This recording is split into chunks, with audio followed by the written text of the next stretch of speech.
बाबा साहब भीमराव अंबेडकर की 134वीं जयंती पर मैं तमाम दलित भाइयों को बाबा साहब भीमराव अंबेडकर की जयंती की मुबारकबाद देते हुए ये देश भारत हमारा, जिसका संविधान बाबा साहब भीमराव अंबेडकर ने लिखा, उसके अंदर सारे देशवासियों के लिए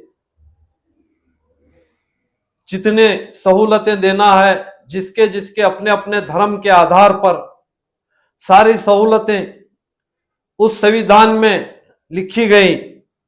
और उस संविधान को देश की आजादी के बाद 1948 में जब संविधान लिखा गया देश की आजादी के बाद, तो उस संविधान को उस जमाने की पार्लियामेंट में पेश किया गया और उस संविधान को सारे उस वक्त के पार्लियामेंट मेंबर कबूल किए, जिसमें हर धर्म के, हर समाज के लोगों को अपने धर्म और अपने समाज के हिसाब से जीने की आजादी और अपने धर्म के हिसाब से उनकी अपनी अपनी प्रार्थना, दुआ, इबादत गाहों की हिफाजत, सारी चीजें उसके अंदर जो है लिखी गई। और इस देश का हर शख्स संविधान के हिसाब से इस देश में अपनी जिंदगी जी सकता है, इस बात की आजादी उस संविधान में दी गई। उसके बाद संविधान निर्माता बाबा साहब भीमराव अंबेडकर ने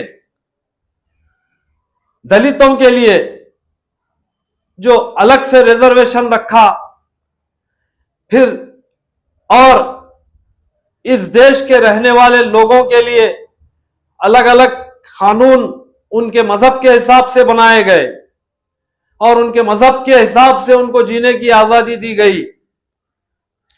तो आज इस देश में 2014 के बाद जो यहां के रहने वाले लोगों पर, यहां के देशवासियों पर, यहां के माइनॉरिटीज पर, यहां के दलितों पर जो जुल्म किया जा रहा है, एक गैर महसूस अंदाज में जुल्म किया जा रहा है। जबकि दलितों पर गैर महसूस अंदाज में जो जुल्म किया जा रहा है, उसकी दास्तान ऐसी है जैसे हर सेक्टर में प्राइवेटाइजेशन करना, रेलवे में प्राइवेटाइजेशन, एयरलाइंस में प्राइवेटाइजेशन, और भी बड़े बड़े गवर्नमेंट के इदारे जो प्राइवेट किए जा रहे हैं, जिससे बाबा साहब भीमराव अंबेडकर के लिखे हुए संविधान के अंदर जो दलितों का रिजर्वेशन है, उस रिजर्वेशन को छीना जा रहा है। यानी कि इस देश के लिखे हुए संविधान को धीरे धीरे खत्म किया जा रहा है, धीरे धीरे काटा जा रहा है। जो बात अपोजिशन लीडर राहुल गांधी पिछले पार्लियामेंट इलेक्शन में हर जगह पर संविधान हाथ में लेकर इस बात को बताया कि इस देश में संविधान को खत्म किया जा रहा है, तो वैसे वक्त में हमारे देश के प्रधानमंत्री श्री नरेंद्र भाई मोदी संविधान कभी नहीं बदलेगा इस तरीके की कसम हर स्टेज पर खाए। संविधान की किताब हाथ में लेकर कसम खाकर संविधान कभी नहीं बदलेगा, ये बार बार बोलकर संविधान कभी नहीं बदलेगा, मगर संविधान के अंदर लिखी हुई सारी चीजों को हम जो है मिटा कर रख देंगे। सिवाय संविधान किताब के बाकी उसके अंदर जो कुछ है हम उसको पूरा खत्म कर रख देंगे। इस अंदाज में पार्लियामेंट के अंदर नए नए कानून लाकर और नए नए जो है मंसूबे बनाकर संविधान को खत्म किया जा रहा है। जबकि संविधान की किताब अपनी जगह पर है, मगर उसके अंदर लिखे हुए सारे चीजों को नए अंदाज में कानून बनाकर पास कर पुराने सारे चीजों को खत्म किया जा रहा है।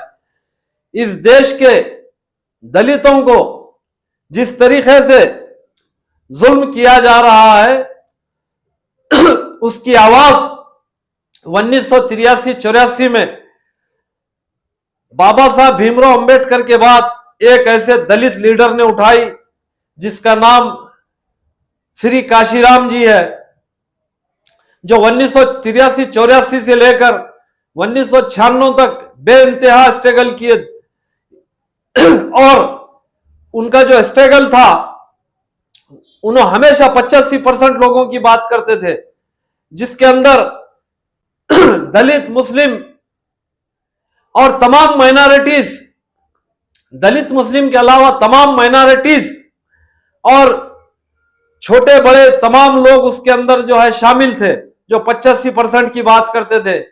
मैं काशीराम की बात इस वास्ते कर रहा हूं क्योंकि इस बसो कल्याण की धरती पर 1993 और 94 के अंदर काशीराम जी के हमने 2 प्रोग्राम कराए और तेर मैदान में 2 मरतबा उनका हेलीकॉप्टर उतारकर गांधी चौक के अंदर उस नेशनल लीडर के हम 2 बड़े बड़े प्रोग्राम कराए। जब हम बहुजन समाज में काम करते थे, बहुजन समाज के कैडर में हम काम करते थे, उस जमाने में हम दलितों के साथ हर कैडर में काम किया करते थे, तो हमको उस वक्त सारी चीज बताई गई थी, समझाई गई थी कि इस देश के संविधान को आने वाले वक्त में यहां के लोग जो दलित माइनॉरिटीज को पसंद नहीं करते, वो लोग इसको किस तरीके से खत्म करेंगे।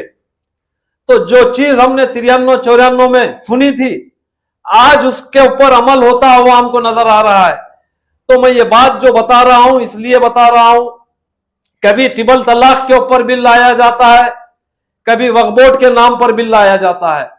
अरे भाई, जो वक्फ है वो भगवान का है, मुसलमान का नहीं है। वक्फ मुसलमान के नाम से नहीं हुआ, वक्फ भगवान के नाम से होता है। तो खाली मुस्लिम वक्फ भी नहीं है, इसके अंदर हिंदू वक्फ भी है। मैं आपको जो है बताता हूं, हिंदू वक्फ के हिसाब से मुस्लिम वक्फ बोर्ड में 8 लाख एकड़ जमीन है, ऐसा पार्लियामेंट में बार बार जो है किरण रिजिजू साहब ने बात बताई। जबकि हिंदुस्तान के 4 स्टेट ऐसे हैं, तेलंगाना, आंध्र प्रदेश, केरला, तमिलनाडु, ये 4 स्टेटों में हिंदू वक्फ बोर्ड की 10 लाख एकड़ से ज्यादा जमीन है, जिसके अंदर तिरुपति तिरुमला ट्रस्ट की बेहिसाब जमीन है। तो ये सारी जमीनें भगवान के नाम पर दी गई हुई जमीनें हैं। खाली मुस्लिम वक्फ बोर्ड का 8 लाख एकड़ जमीन है ऐसी बात नहीं है। 4 स्टेट में हिंदू धर्म के अंदर मंदिरों के नाम पर 10 लाख एकड़ जमीन है और मुस्लिम वक्फ बोर्ड में पूरे हिंदुस्तान के अंदर 8 लाख एकड़ जमीन है। तो आप अंदाजा लगा सकते हैं कि जो है मुस्लिम वक्फ बोर्ड में जमीन ज्यादा है, ऐसा जो है उनका नारा है। ऐसा नहीं है मेरे भाई, खाली 4 स्टेटों में यह हालत है। तो हिंदुस्तान के बाकी और भी 27-28 स्टेटों के अंदर क्या हालत है आप अंदाजा लगा सकते हैं। और आने वाले वक्त में यह सरकार हर वक्फ बोर्ड के तरफ अपनी नजर रखी हुई है। आज माइनॉरिटीज के साथ जुल्म हो रहा है, आने वाले वक्त में कल आपके साथ भी जुल्म हो सकता है। क्यों? क्योंकि यह सरकार का 1 पॉइंट प्रोग्राम है, सारे लोगों से लूटो और यहां के दौलतमंद लोगों को बांटो। यह बात आप भी देख रहे हैं, हम भी देख रहे हैं। वक्फ बोर्ड का कानून जिस दिन पास हुआ उस दिन, उससे 1 दिन पहले शेयर मार्केट की जो हालत हुई, एक रात के अंदर 19 लाख करोड़ रुपए का जो है शेयर मार्केट में जो नुकसान हुआ, तो पूरे हिंदुस्तान के अंदर नुकसान किसका हुआ?